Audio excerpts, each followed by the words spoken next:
ఏంటంటే శేఖర్ భాష ప్రతి ఛానల్కి వెళ్ళి ఆమె క్యారెక్టర్ అసాసినేట్ చేస్తా వాళ్ళెవరు ఉన్నారు వీళ్ళెవరు కూడా డ్రగ్స్ అలవాటు చేస్తారని చెప్తారు కదండి.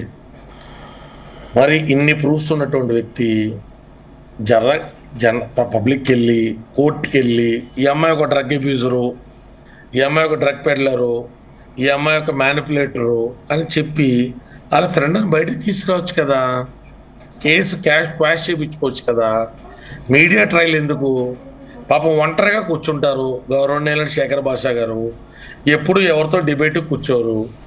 మస్తాన్ సాయి ఆడ లెటరు, మస్తాన్ సాయి ఆడ ఆడియో. మరి మస్తాన్ సాయి సదరు రాజ్ తరుణ్ గారు ఉండగా ఆ అమ్మాయి జీవితంలోకి ఎలాగొచ్చాడు అన్నదానికి సమాధానం చెప్పనప్పుడు మరి ఈయన పాపం గుడ్డగాల్సి ముఖం మీద వేసేస్తే ఈయనతో సరదాగా అరే శేఖర్ భాష గారు వచ్చారు, మరి ఆయన చాలా పెద్ద ఎలిగేషన్స్ చేశారు, ఆయన చాలా అద్భుతమైనటువంటి ప్రూఫ్స్ తీసుకొచ్చారు, ఆయన ఒక ఆడియో తీసుకొచ్చారు, మనం దాని మీద కూర్చోవాలి అంటే మరి సదరు రాజ్ తరుణ్ గారు చేసినటువంటి ఉదంతం గురించి చర్చ పక్కకెళ్తానికి ప్రయత్నం చేసినట్టే కదండి. 2010, 2022 2022 తర్వాత శేఖర్ భాష వచ్చినా లేకపోతే మస్తాన్ సాయి వచ్చినా లేకపోతే ఈయన చెప్తున్నట్టు ఎవరికో డ్రగ్స్ ఈ పాప అలవాటు చేసిన పోలీస్ స్టేషన్లో ఆధారాలతో సహా కంప్లైంట్ ఇచ్చి ఈ అమ్మాయి హ్యాబిచువల్గా డ్రగ్ పెడలర్స్ని డ్రగ్ అబ్యూజర్స్ని తయారు చేస్తుందని చూపించడానికి ఎంతసేపు పడుతుంది? దాని ఛానల్స్కి వెళ్తాం ఎందుకు? ఛానల్స్లో ఈ అమ్మాయిని రాధిక అనడం ఎందుకు? నీ గుండె నా గుండె అనే ఆడియో కాసేపు నిజం అనుకుందాం. మరి భర్త శేఖర్ భాష గారి భార్య అలాగే ఎవరైనా శేఖర్ భాష గారి భర్తగా ఉండగా వేరే అబ్బాయితో మాడితే శేఖర్ భాష గారు నపుంసకులు అనే కదా సార్ అర్థం. శేఖర్ భాష గారు చేతగానే ఉండలే కదా సార్ అర్థం. ఆ అబ్బాయి పరిరక్షణలో ఉండగా రాజ్ తరుణ్ పరిరక్షణలో ఉండగా ఇవాళ కూడా రాజ్ తరుణ్ ఇంట్లోనే అతను 15 కుక్కలకి ఆమె అన్నం పెడుతుంది. రాజ్ తరుణ్ పరిరక్షణలో ఉండగా వేరే మగాడి అమ్మాయి జీవితంలోకి ఎలా వచ్చాడు సార్? మరి ఏమి మాట్లాడకుండా రాజ్ తరుణ్ అనేటువంటి వ్యక్తి 10 ఏళ్ల పాటు అమ్మాయి పట్ల చేసినటువంటి అగత్యాన్ని పక్కకి తప్పిస్తూ ఓన్లీ మస్తాన్ సాయి అతను తీసుకురామని తెర మీదకి తప్పే ఉంది ఇందులో. పాపం శేఖర్ భాష గారు చాలా ఆవేశపడుతున్నారు, చాలా ఉద్వేగంగా ప్రసంగిస్తూ ఉన్నారు. మొగాల పట్ల హక్కుల కోసం పోరాడుతున్నారన్నారు. ఈ అమ్మాయి వల్ల అబ్బాయికి అన్యాయం జరిగిందన్నారు. ఎంత డబ్బులు ఈ అమ్మాయి అబ్బాయి నుంచి ఎక్స్టార్ట్ చేసింది. గతంలో కూడా ఈ అబ్బాయి రాజ్ తరుణ్ వద్దు అనుకుని ఈ అమ్మాయి గోవా వెళ్ళిపోయినప్పుడు ఎన్ని డబ్బులు తీసుకుంది, ఎంత గూగుల్ పే జరిగింది, ఎంత క్యాష్ జరిగింది. అయితే దిలీప్ గారు ప్రస్తుతం ఇందాక లావణ్య గారు మాట్లాడుతూ ఇక మీదట నాకు రాజ్ తరుణ్ వద్దు, ఇప్పుడు దాకా తను కావాలని నేను పోరాడాను, ఇక మీదట తను నాకు వద్దు, తను ఎటువంటి వాడో నా మీద ఈ రకమైన ఆరోపణలు చేయించడం ద్వారా నాకు అర్థమైంది అని అంటున్నారు. కాబట్టి ఏంటి ఈ కేసు ఇప్పుడు ఏ స్టేజ్లో ఉంది? ఇప్పుడు లావణ్య ఈ స్టాండ్ తీసుకున్నటువంటి నేపథ్యంలో ఏ రకంగా టర్న్ అయ్యేటటువంటి అవకాశం ఉంది? మీరు ఏ రకంగా వాదించంటే మాలో ఒక ఆడపిల్ల ఒక మగ పిల్లోడిని అన్నాళ్ళు సంసారం చేసుకుందుకు కావాలనుకోవచ్చు. ఎవరెవరినో తీసుకొచ్చి ఏవేవో మాట్లాడతా పిల్ల క్యారెక్టర్ని అసాసినేట్ చేసి ఆ అమ్మాయిని ఒక ప్రాస్టిట్యూట్గా చూపించాలనుకున్నప్పుడు ఆ పిల్ల మనసు విరగకూడదా? అంటే సొసైటీలో సదరు శేఖర్ భాష గారు లాంటి వ్యక్తుల ద్వారా ఆడది బూతులు మాట్లాడకూడదు, ఆడది హైపర్ అవ్వకూడదు, ఆడది మగోడే ప్రోత్సహించి వేరే మగోడి దగ్గర పంపించినా కూడా పాపం వాడి విషయంలో తప్పు జరగకూడదు.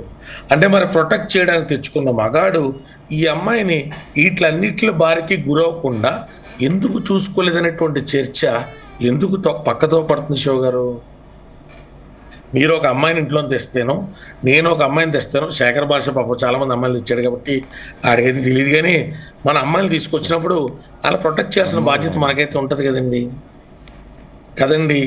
తెచ్చిన అమ్మాయిని ఎవరితోనో మాట్లాడుతుంటే మనం ఎందుకు ఉపేక్షించినట్టు? దిలీప్ గారు ఈ వ్యవహారానికి ఎండ్ కార్డ్ అంటూ ఉంటే ఏమవుతుంది? ఎందుకంటే ఇప్పటి వరకు రాజ్ తరుణ్ నాకు కావాలని ఆమె కోరుకుంది, ఇప్పుడు వద్దంటుంది. కాబట్టి అసలు ఎండ్ కార్డ్ ఏమవుతుంది దిలీప్ గారు? శివ గారు, నీ చెల్లో నా చెల్లో ఎవడో 10 ఏళ్ళు తీసుకెళ్ళి వాడేశాడు, ఆ తర్వాత ఎవడికో రంకంట కట్టేశాడు, ఇంకో ఎవడో కొజ్జావాడు వచ్చి ఆ రంగు గురించి చెప్పాడు. మనం ఏం చేద్దాం? ఈడి గురించి మాట్లాడలేదని బొగ్గడి ఎవరి గురించి అటువంటి పదాలు వద్దండి. ఏంట్రా శేఖర్ భాష అంటే ఏమిటి సార్ రౌడీజం ఏంటి సార్? అక్కడి నుంచి ఏం చేస్తారు సార్? రౌడీజం ఏంటి? రౌడీజం ఏంటి? రౌడీజం ఏంటి? ఏమిటా రౌడీజం? ఎవరు భయపడతావు? ఎవరు భయపడతావు? ఎవరు భయపడతావు? మాకు మాటలు ఏంటి గౌరవం? ఏంటి నువ్వు పెద్ద నీలాగా సంస్కారహీనుడిని కాదు నేను. నీలాగా సంస్కారహీనుడిని కాదు నేను.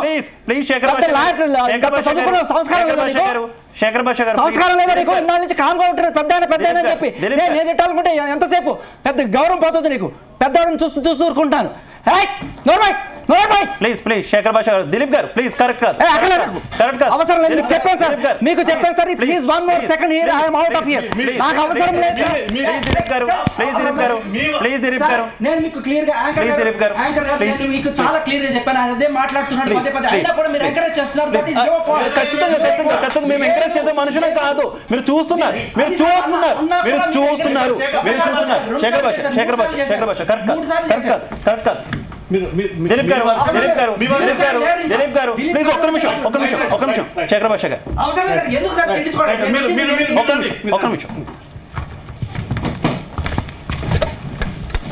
మేము శేఖర్ భాష గారు మీరు దగ్గర ఉండి కూడా మా మీద కూడా అలా ఆరోపణ చేయడం కరెక్ట్ కాదు. మీరు లేదా ఇందాక ఆయన కూడా అంటున్నారు నన్ను కట్ చేస్తున్నారు తీసుకోవట్లేదని ఆయన కూడా ఆరోపించారు కదా.